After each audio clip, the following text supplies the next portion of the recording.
네, 오늘 권력 의지를 가진 자에게 사무엘상 강의 11번째 시간입니다. 백성들이 사무엘에게 신정이 아니라 왕정을 요구하는 그런 내용입니다. 1절 말씀 제가 다시 읽겠습니다. 사무엘이 늙음에 그의 아들들을 이스라엘 사사로 삼으니. 자, 사무엘이 나이가 들어서 도움이 필요하게 됐습니다. 7장 후반부를 보면 그가 이 노년이 되기까지 오랜 시간, 오랜 세월을 전국을 돌아다니면서 사사로서 하나님 앞에 경배하고 하나님 말씀을 백성들에게 전달하는 그런 영적 리더로서의 역할을 최선을 다했어요. 그러나 그도 나이가 들었다. 이 역사서에서 위기를 나타낼 때 자주 등장하는 표현, 전 시대의 지도자가 죽었다, 나이가 들었다, 이런 표현이에요. 여러분, 그런데 위기라는 것은 위태로움과 기회가 공존하는 상황이죠. 위기가 있어야 극복이 있는 것이고, 도전이 있어야 응전이 있는 것이고, 문제가 있어야 해결책이 나오는 것이죠. 또 질문이 있어야 답변이 있는 것이고, 결핍이 있어야 체험이 있는 것입니다. 그래서 이런 상황이 올 때 여러분, 상처가 누적돼서 해결이 안 된 사람들은 외상 후 장애가 올라온다. 그러나 우리는 신앙 안에서 건강하게 해석할 필요가 있죠. 인간의 결핍은 하나님의 은혜를 경험하기 위한 선제적인 조건이 되는 줄로 믿습니다. 다만 그런 상황에서 잘못된 체험을 하게 되면 상황을 더 복잡하고 어렵게 만들게 돼요. 왜냐하면 위기는 기회이기도 하지만 위태로움이기도 하기 때문입니다. 제가 통독 사역을 20여 년 하면서 항상 하는 것이 매주 읽으신 본문에 대해서 궁금한 거 질문을 하십시오. 근데 질문을 받는다는 것은 저 스스로를 위태롭게 만드는 거예요. 이유는 뭐냐면 제가 질문하라고 해놓고 답을 못 한다든지 아니면은 잘못된 답을 한다든지 그러면 다른 문제가 생기기 때문이에요. 그래서 통독 사역을 하시는 다른 목사님들을 보니까 1절 질문을 하지 마라, 이런 분들도 있더라고요. 질문을 하는 것은 믿음이 없기 때문이다. 근데 목사인 저도 아직도 질문이 생기는데 믿음이 없어서 꼭 질문하는 건 아니잖아요. 제가 보라통독 매주 질문에 대한 답변을 합니다. 근데 첫 번째 시작하는 게 어떤 질문이든지 간에 첫 번째 이렇게 써요. 좋은 질문입니다. 이렇게 써요. 그것은 질문자를 격려하고자 하는 것도 있지만 제 자신에게 약간 뭐랄까요, 자기 암시를 하는 거죠. 여러분, 질문들 가운데 이상한 질문, 삐딱한 질문이 있을까요, 없을까요? 많지는 않아요. 네. 또 뭐 그렇게 과장하진 마세요. 많지는 않은데 하나님한테 억한 심정으로 막 무슨 얘기를 해도 나는 지금 기분이 안 좋다, 이런 어조로 질문하시는 분이 있어요. 그런데 저는 어떤 질문이든 좋은 질문으로 일단 여기겠다, 이런 마음인 거죠. 왜냐면 그분이 어디 딴 데 가서 얘기한 게 아니라 그래도 하나님께 질문했잖아요. 저는 그게 참 중요하다고 생각이 됩니다. 네, 가끔 뭐 새벽 예배 때나 주일 예배 때나 왜 저렇게 흐트러진 복장으로 오셨지? 이런 분도 있고, 또 제가 이제 눈, 코, 귀 다 예민한 편이거든요. 근데 좀 떨어져 있는데도 술 냄새가 나기도 하고 해도 웰컴. 일단 그 사람이 어디 가서 딴 데 가서 풀 수도 있는데 하나님 집에 찾아온 사람들은 다 환영인 줄로 믿습니다. 하나님께 나왔잖아요. 자, 제가 드리고 싶은 얘기는 뭐냐면 통독에 대한 답변을 제가 다 쓰고, 제가 이제 10여 년 이거 사역을 하다 보니 2,000장 넘게 지금 A4 이렇게 책을 썼어요. 그래서 내년엔 책을 따로 낼 것 같은데, 답변을 다 쓰고 나서 질문자에게 그대로 돌려드리는 게 아니라 중간에 점검을 해주시는 권사님들이 계세요. 제가 통독 사역을 교회에서 어떻게 하는지에 대한 노하우를 다른 교회 목사님들과 나누다가 이 목사님들이 거기서 이 대목에서 충격을 받더라고요. 아니, 목사가 쓴 답변을 평신도들이 검열을 한다는 거냐. 그런데 이제 제가 어떤 답변 같은 경우는 저도 좀 감정이 과해져서 쓸 때가 있을 수 있잖아요. 근데 권사님들이 읽다가 다른 건 다 좋은데 요 답변은 좀 질문하신 분이 마음이 어려울 수 있을 것 같습니다. 그러면 제가 95% 이상 순종합니다. 왜냐면 저도 쓰면서 이건 조금 약간 감정이 과했나, 이런 생각이 들 때가 있거든요. 여러분, 목회를 하다 보면 이런 생각이 들 때가 있어요. 내가 이렇게 많은 사역을 하고 있는데 성도들의 요구사항을 다 들어주고 뭐 불평, 불만 이런 걸 다 들어줄 수 있나? 근데 시간이 지날수록 제가 이제 목회 이제 30년이 다 되어 가면서 들으면 들을수록 이게 나에게 축복이 되고 도움이 된다. 그렇게 생각을 해요. 왜냐하면 내가 진짜 부족한데 하나님 은혜로 지금 이 목회가 가고 있구나. 이거를 깨닫게 된다는 게 참 중요하고, 두 번째는 하나님이 기뻐하시고 성도들이 기뻐하는 더 좋은 길이 있구나. 그 길을 선택할 수 있구나. 세 번째는 나 자신의 결핍의 문제를 이렇게 채워갈 수 있다는 게 감사한 거예요. 저희가 내년 1월 말에 성지순례를 갑니다. 성지순례 간다 그러면 다들 대번에 하시는 말씀, 이스라엘? 당연히 이스라엘 지금 못 가죠. 그래서 튀르키예, 그리스, 로마를 가는데 39명이 매주 토요일 날 모여서 열심히 준비를 하고 있어요. 이번에 중동 역사를 다시 보면서 지금 우리가 보고 있는 뭐 북아프리카 지역에 뭐 중동 지역에 장기 집권하고 있는 독재자들이 다 한때는 민족 영웅들이었더라고요. 그 이전 시대의 독재자들을 끌어내리고 군사 독재를 종식시킨 영웅들이었어요. 그런데 이 사람들도 권력의 자리에 권좌에 딱 올라서는 순간 권력의 맛에 중독이 되니까 똑같은 패턴을 반복하는 거예요. 여러분, 리더들이 언제부터 문제가 심각해지는가? 다른 사람의 말을 듣지 않으려고 할 때입니다. 에스더서를 보면 아하수에로 왕이 등장을 하죠. 전 세계 몇 개의 도를 통치했다고요? 127개의 도를 통치하는 사람이었다. 엄청난 대제국이었죠. 페르시아의 왕으로 통치하던 사람입니다. 근데 1장에 보면 이 사람이 엄청 호화로운 궁중 술 파티를 벌였어요. 그것도 180일 동안. 안 놀라시는데 부어라 마셔라. 그 180일 먹은 사람들이 정상일지 모르겠어요. 그런데 그렇게 먹인, 여러분 뭐 제가 세상적인 표현을 쓰지 않겠습니다. 그러니까 공짜 밥이 있나요? 없어요. 비쌀수록 없어요. 180일 공짜 밥이 있어요? 없어요. 그리스 원정 가서 목숨 내놓고 싸우라는 거였거든요. 그런데 그 1장에 보면 왕비 와스티가 왕의 말을 안 듣는다고 생각했어요. 근데 상황은 거꾸로였습니다. 사실은 와스티가 그리스 원정을 반대했던 거죠. 근데 왕이 그 말을 듣지 않았어요. 밀어붙였어요. 그리고는 그리스 원정에서 크게 깨지게 됩니다. 이 제국의 모든 힘과 에너지와 인력을 다 낭비하고 허비하고 왔어요. 이게 실패한 왕 곁에서 사람들이 흩어지기 시작합니다. 그래서 1장에 등장하는 메데바사, 메디아 페르시아가 합쳐져서 페르시아 제국을 건설했던 것이거든요. 메데바사의 중진들이 다 사라지고, 그리고 왕궁에 있던 7명의 최고 고위직들이 다 사라지고, 그리고 왕에게 충원을 해주던 현자들이 다 사라집니다. 그래서 2장부터 보면 여러분 딱 한 사람이 남게 돼요. 왕 옆에. 누가 남게 돼요? 하만. 악인 하만 딱 한 사람 남게 돼요. 여러분이 사람들의 말을 듣지 않으려고 하면 여러분 주변에서 좋은 사람들이 사라지게 돼 있어요. 따로 다른 안 좋은 의도가 있는 사람이 아니고는 결국에는 다 떠나게 돼 있어요. 내가 손해를 보더라도 충원을 해줘야겠다. 이런 사람들은 떠나게 돼 있어요. 계시록 2장과 3장에 가장 많이 나오는 표현인데요. 같이 2장 7절 읽어보겠습니다. 귀 있는 자는 성령이 교회들에게 하시는 말씀을 들을지어다. 여러분, 이 시대가 아무리 속도전이 되었고 또 한국 문화가 빨리빨리 문화일지라도 경청하시라는 거예요.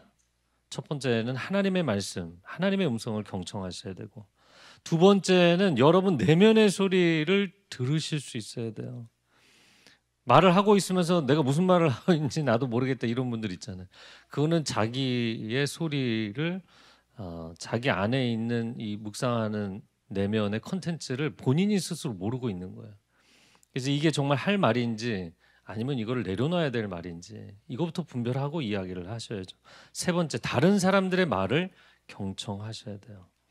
오늘 도전과 응전, 질문과 대답 이런 이야기를 하고 있어요. 아직 1절이에요. 그런데 좀 진도를 나가서 7절로 넘어와 보시면 하나님께서 사무엘에게 백성이 내게 한 말을 다 어떻게 하라고요? 들으라. 샤마라는 히브리어를 사용했어요. 그리고 9절에 보시면 그러므로 그들의 말을 듣되 들으라. 샤마. 그러면 셔무엘 하나님이 들으셨다. 야 사무엘 너 이름도 그런데 들어야지. 경청해야지. 나도 그들의 말을 들어주는데 하나님이 그들의 말을 경청해 주셨어요. 교회의 목회자들이요 경청하십시오. 사회 지도자들이요 경청하십시오. 뭐 그들만 그럴까요? 가정의 부모님들 내 말 좀 들어라 이 얘기만 하지 마시고 여러분도 자녀들의 얘기를 경청해 주십시오. 아무도 반응이 없지만 그러나 그렇게 경청하면 좋은 리더가 될 수 있어요. 자, 이어지는 2절과 3절 같이 읽어보겠습니다. 시작. 차자의 이름은 아비아라. 그들이 브엘세바에서 사사가 되니라. 그의 아들들이 자기 아버지의 행위를 따르지 아니하고 이익을 따라 뇌물을 받고 판결을 굽게 하니라. 두 아들의 이름이 뭐라고요? 요엘과 아비야. 야흐엘 여호와는 엘 하나님이시다. 아비는 우리말 뜻하고 똑같아요. 아버지예요. 네. 그러니까 야흐 여호와는 아버지이시다. 하나님은 우리 아버지시라. 저희 교회 뭐 표 같은데. 그러나 이름이 멋지다고 해서 내용이 충실하리라는 보장이 되는 건 아니잖아요.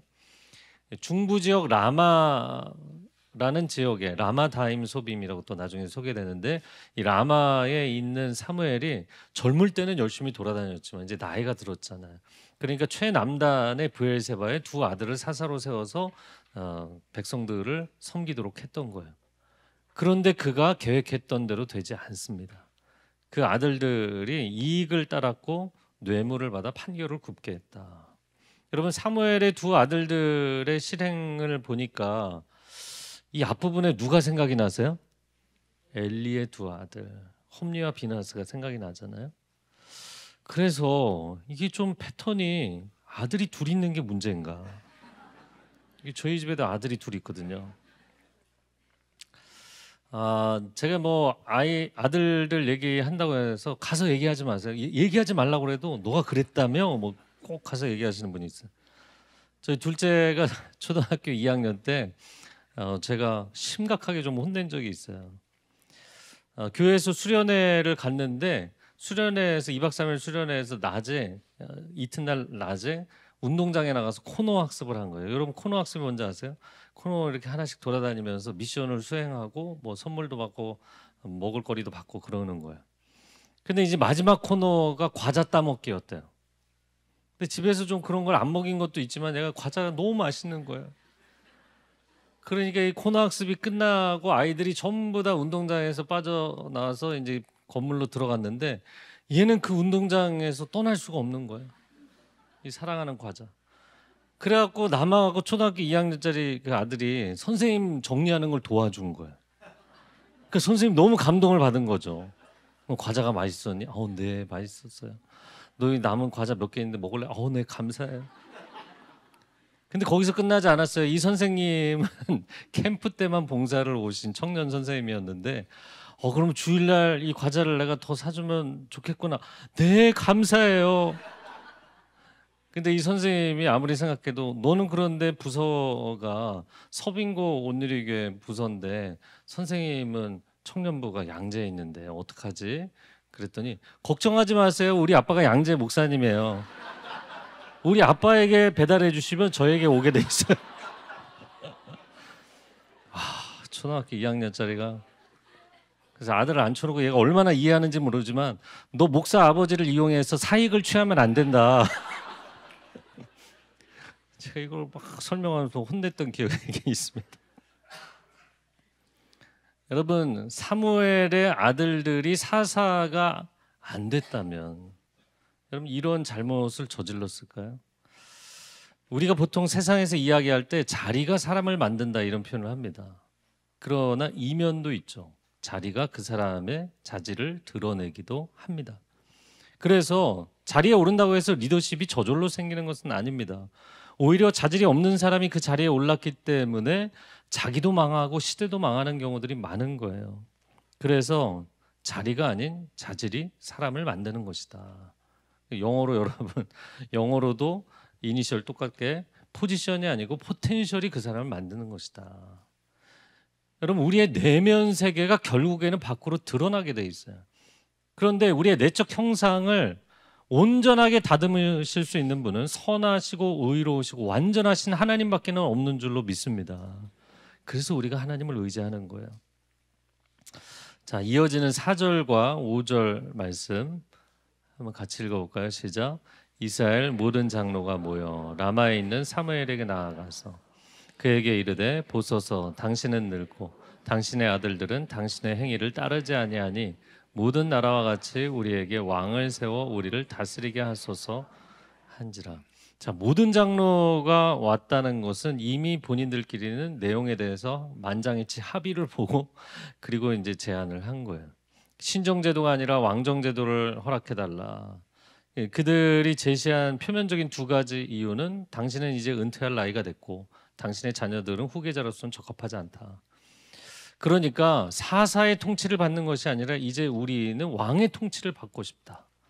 여러분 겉으로 볼 때는 특별히 문제가 없는 주장이었어요. 그런데 이들의 합리적인 주장에 치명적인 문제들이 내재되어 있다는 것을 볼 필요가 있습니다. 오늘 세 가지를 보겠네요. 여러분 리더가 팔로워들의 말을 경청해야 된다 이야기했는데 이 팔로워들도 하나님의 음성을 경청하고 리더의 말을 경청하고 본인들이 하고자 하는 말이 도대체 무슨 말인지에 대해서 좀 묵상을 하고 경청을 해볼 필요가 있어요. 자, 첫 번째, 이것은 전적으로 당신들이 책임져야 될 문제다라고 주장을 했지만 과연 그런가? 당신은 늙었고 당신의 아들들은 부적합하다. 아니 뭐 사무엘의 아들들이 뇌물까지 받았으니 할 말은 없었겠죠. 하지만 여러분 세상 만사가 그렇게 단순한 게 아니잖아요. 뇌물을 받은 사람만 있나요? 뇌물을 준 사람들이 있는 거잖아요. 여러분 당시에 사사시대의 마지막 시대는 도덕성과 영성이 완전히 바닥을 치던 때입니다. 그래서 부당한 요구를 청탁을 하는 사람들이 있었고 물질로 리더를 흔들고 싶은 사람들이 있었다는 거예요. 여러분 한 해를 살아가면서 여러분 일터에서 내가 이 프로젝트는 어떻게든 이루어야지 그리고 수단 방법 가리지 않고 막 열심히 일할 때 있잖아요. 그러나 연말이 되면 항상 정산할 때가 오죠. 그 재정감사 들어오고 조직감사 들어오고 인력관리 조직관리를 어떻게 했는지 다 감사하게 돼 있습니다. 여러분 절세와 편법은 다른 것입니다. 합법적인 테두리 안에서 했습니다. 여러분 그래도 편법은 편법이잖아요. 선물과 뇌물은 다른 것입니다. 네, 예전에 이재원 목사님이 선물은 테이블 위로 주고 뇌물은 아래로 준다. 선물은 선의로 주고 뇌물은 뇌를 굴리며 준다. 분명히 다른 거죠. 여러분 그것을 받는 순간 알게 돼 있어요.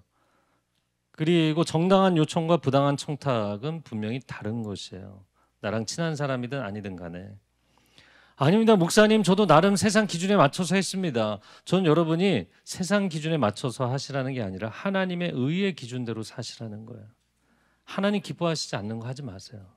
그럼 도대체 사업을 어떻게 하라는 얘기냐? 도대체 세상 일을 어떻게 하라는 얘기냐? 더 성실하게 그리고 하나님의 은혜를 구하면서 하세요. 성실함과 은혜로 세상을 브레이크스루 돌파할 수 있는 하나님의 사람들이 되시기를 축복합니다. 자, 두 번째는 오늘 본문의 5절에 보면 모든 나라와 같이 이렇게 얘기했어요. 저를 따라해보세요. 모든 나라와 같이. 근데 영어로는 all other nations라고 되어 있습니다. all nations가 열방이고 other nations가 이방이에요. 그러니까 여기서 이야기한 주장은 뭐냐면 우리들이 이방 나라, 이방 민족과 같이 되겠다는 얘기를 한 거예요. 이거는 정체성에 굉장히 중요한 문제였습니다. 여러분 그들 주변에 있던 에돔, 모압, 암몬 이런 민족들은 이미 오래전부터 왕정을 시작했어요. 여러분 창세기를 읽어보면 지금 사무엘상이잖아요. 그런데 창세기를 보면 에서의 후손들은 이미 왕들이 줄줄이 나옵니다. 명단이. 그러니까 이들은 강력한 왕권을 수립을 하고 전쟁을 치르게 되면 이 왕이 일사불란하게 백성들을 이끌고 나가는 거예요. 근데 이스라엘은 12지파 연합체제잖아요. 그러니까 이게 하나 되게 만들기가 너무너무 힘든 거예요. 그리고 상비군도 없고 그 전쟁 터지면 그제사 뭐 농기구 들고 있는 사람들 모여서 싸우자고 얘기를 하는데 그것도 전령을 12명을 보내갖고 이 사람들을 불러 모아야 돼. 그러니까 얼마나 불편하냐. 우리도 강력한 왕이 필요하다. 그러면 생각해보세요. 이스라엘이 지금까지 강력한 왕이 없어서 힘들었는가? 지난 360년 동안 하나님이 이런 놀라운 축복의 땅을 주셨는데도 우상 숭배하고 하나님께 순종하지 않아서 어려워졌던 거잖아요. 그래서 우리가 비슷한 상황에서 어떻게 생각할 것인가? 좀 더 나은 사회 시스템을 만들고 좀 더 좋은 지도자를 세우면 이거 다 해결될까요? 과연 거기에 우리의 모든 희망을 걸 수 있느냐? 여러분 서구 역사를 잠시 생각해 보면 봉건 영주제라는 표현을 쓰죠. 이 봉건 제도는 1차 산업, 농업이라든지 뭐 어업이라든지 이런 1차 산업의 기초에서 지방의 세력들, 뭐 영주들이 힘을 발휘하던 그런 시대죠. 그때는 1차 산업 시대니까. 그러나 이런 시대가 한계점에 다다르면서 그리고 유럽에서는 절대 왕정이 등장을 하게 됩니다. 이 절대 왕정은 강력한 왕권과 군사력을 바탕으로 하고 있었죠. 그런데 왕권이 너무 강해지니까 서민들의 목숨이 이제 너무나 소중하지 못하게 이제 다뤄지는 거죠. 결국에 그 한계점에 도달해서 많은 나라, 많은 지역, 많은 민족들에서 혁명이 일어나게 되고 자유민주주의가 시작이 됩니다. 그러면 자유로운 경쟁 시스템을 도입한 이 시장 경제는 완벽했는가? 시장 경제가 사람들에게 동기부여를 상당히 많이 해줬고 예전에 모르던 걸 많이 채워줬지만 그러나 극단적인 부의 양극화 현상, 부익부 빈익빈이 심각해지고 그래서 산업혁명이 한참 진행될 때는 유럽의 웬만한 나라들 어린 아이들까지 다 공장에 동원이 됐잖아요. 정말 비인간적인 삶을 살아야 되는 시대였죠. 그러다 보니까 이번에는 평등한 공산적 공동체를 건설하겠다고 사회주의 운동이 일어나게 됐어요. 그러면 공산주의 국가들이 유토피아를 건설했나요? 천만의 말씀. 정반대 결과가 온 것이죠. 왜였을까?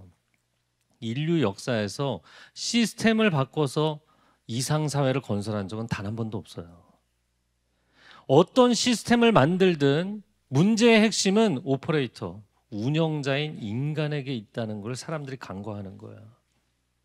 좀 더 이상적인 시스템, 이상적인 지도자상, 그러나 결국에는 그 오퍼레이터인 인간이 얼마나 흠이 많고 죄가 많은 심각한 존재인지에 대해서 인식하지 않기 때문에 항상 오류가 생기는 거예요.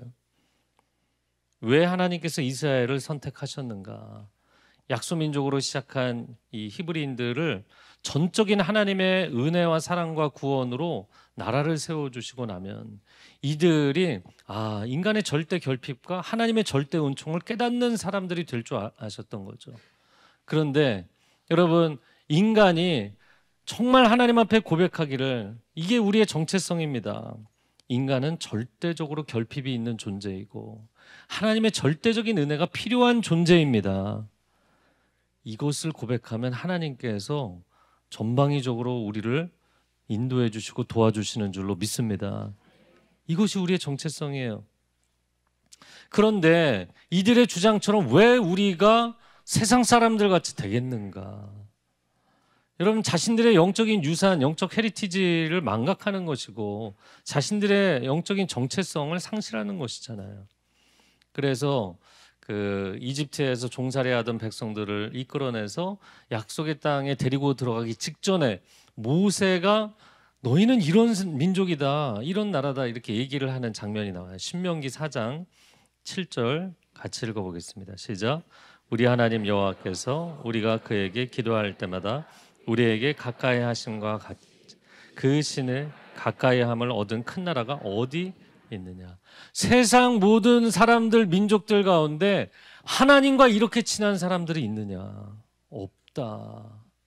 여러분 이것이 우리의 자부심인 것이죠. 세상에서 크리스찬으로 살아간다는 하나님의 사람으로 살아간다는 것이 소외당하는 왕따당하는 소수로 사는 것이 아니라 영적인 창조적인 소수로 살아가는 길인 줄로 믿습니다. 세상에 오늘날 정치인들도 사업가들도 다 두려움에 사로잡혀서 점집에 들락거리는 시대가 됐잖아요. 그러나 우리는 전능자 하나님과 친밀하게 살아가는 기도자요, 예배자로 사는 줄로 믿습니다. 그러니 왜 우리가 세상 사람들을 쫓아가려고 하는가? 여러분 살다 보면 부럽다 그런 마음이 드실 때가 있어요. 나도 저 세상 사람들처럼 되고 싶다. 아니요, 우리는 그 길을 가는 사람들이 아니에요. 저를 따라해 보세요. 우리는 하나님의 사람들입니다. 이것이 우리의 정체성이죠. 요즘 제가 충격적인 얘기를 들었어요. 초중고 우리 자녀들이 학교에서 나 교회 다녀 그럼 교회? 그리고 왕따를 당한대요. 교회를 다닌다는 것만으로. 예전에 저희 어렸을 때는 정말 교회를 크리스마스 때나 아니면 부활절이나 이럴 때 친구 초대해서 많이 갔기 때문에 교회를 안 나가본 애들이 없었거든요. 근데 지금은 대한민국의 차세대 대학 청년 이들이 미전도 종족이 돼가고 있어요. 미전도 종족의 기준이 복음화율 2% 미만이에요. 교회를 아예 안 가보고 복음을 들어본 적이 없는 세대가 되어가고 있어요. 프랑스에서 사역하시는 한 여성 목사님이 그런 얘기를 해주셨어요. 프랑스의 청소년들 젊은이들이 복음을 잘 받아들인대요. 그래서 깜짝 놀랐어요. 여러분 파리 올림픽 보셔서 알겠지만 극단적인 인본주의거든요. 그런데 그게 오히려 복음을 받아들이는데 효과가 있는 거예요. 왜? 극단적 인본주의의 기초에서 자기 자신밖에 사랑할 줄 모르는 그 아이들이 십자가의 희생적인 사랑을 듣고 충격을 받는 거예요. 이게 진짜구나. 이게 내가 가야 되는 길이구나. 이거를 깨닫고 받아들이는 거예요. 여러분 복음을 알게 된 것이 여러분 우리에게 큰 영적 자산이고 축복인 줄로 믿습니다. 자, 오늘 본문의 마지막 부분 6절에서 9절 같이 읽겠습니다. 우리에게 왕을 주어 우리를 다스리게 하라 했을 때 사무엘이 그것을 기뻐하지 아니하여 여호와께 기도하매 여호와께서 사무엘에게 이르시되 백성이 내게 한 말을 다 들으라.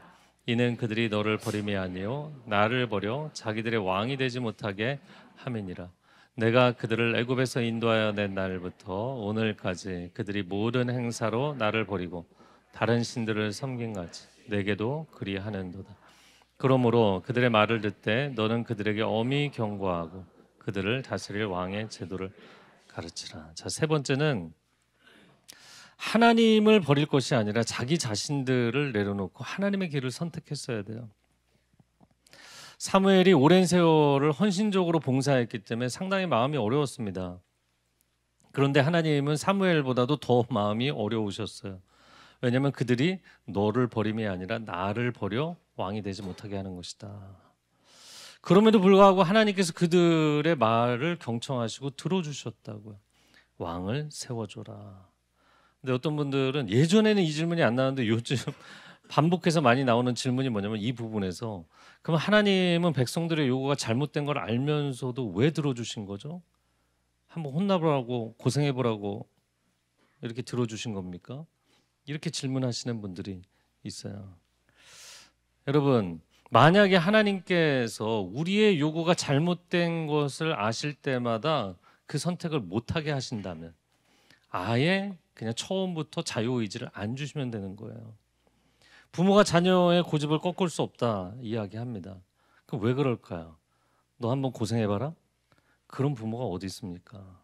자녀를 사랑하기 때문에 자녀가 스스로 결정할 수 있는 인격적 결정을 내리게 해주는 거예요. 부모와 자녀의 관계는 인격적 관계죠. 하나님도 우리와의 관계가 인격적인 관계인 거예요.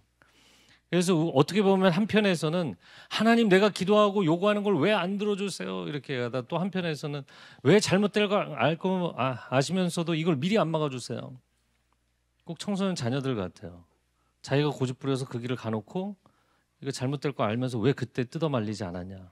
또 이거 원망하잖아요. 하나님께서 오늘 9절 말씀에 보면 들어줘라. 그러나 경고를 해라. 그리고 제도를 가르쳐라. 이걸 쉽게 설명하자면 이런 겁니다. 기회를 주는 동시에 기준도 주어야 한다. 여러분 기억하시기 좋으라고 기자로 두 단어. 기회를 주되 기준도 줘야 된다. 이걸 달리 얘기하자면 자율과 통제이죠. 여러분 가버넌스의 가장 중요한 두 가지 구성 요소죠. 근데 만약에 자유롭게 해줘요. 자유방임이에요. 그런데 아무런 기준도 없어요. 통제도 없어요. 그럼 조직이 엉망이 됩니다. 공동체가. 그런데 자유는 하나도 주지 않고 통제만 해보세요. 그럼 사람들이 숨이 막혀 죽는 거죠. 하나님은 우리에게 은혜와 진리, 사랑과 공의, 자율과 통제를 허락하시는 완벽한 리더십을 보여주시는 거예요. 근데 인간은 이게 불가능하거든요. 이 두 가지 상충되는 요소를 완벽하게 밸런스를 잡는 게 인간은 불가능해요. 제가 오늘 4가지 리더 유형에 대한 이야기를 하고 마치겠는데 제가 늘 재밌어하는 것이고요. 멍부멍개, 똑부똑개. 이거는 여러분 너무 쉽기 때문에 잊어버릴 수가 없어요. 여러분 한번 들어보시고 여러분 자신은 어디에 해당되는지 생각을 해보세요. 멍게 리더는 멍청하고 게으른 리더예요. 즉 아무 생각도 없고 실행도 없어요. 그러니까 이 사람은 아무 일도 일어나지 않아요. 그러나 여러분 서서히 참 무너져가게 돼 있습니다. 사무엘상에 이미 등장했던 캐릭터, 돌아가신 분 엘리가 여기에 해당되는 사람인 거예요. 잘못된 걸 알아요.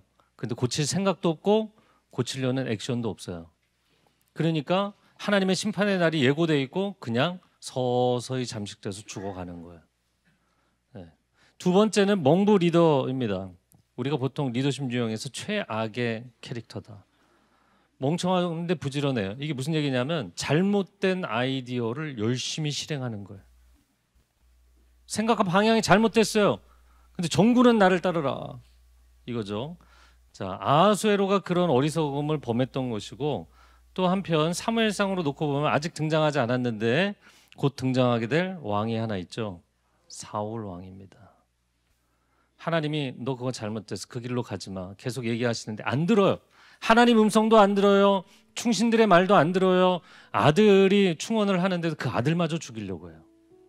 그러니까 자기도 망하고 시대도 망하게 돼 있어요. 세 번째는 똑부 리더입니다. 여러분 똑똑하고 부지런하면 뭐 다 갖춘 것 같잖아요. 뭐 훌륭한 탁월한 업적을 남기게 되는 리더입니다. 이 사람은 똑똑하고 부지런하다. 즉 아이디어가 좋은 게 많이 있고 그리고 그 아이디어를 다 실행해야 돼요.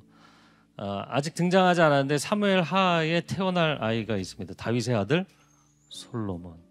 솔로몬이 여기 해당되는 사람이에요.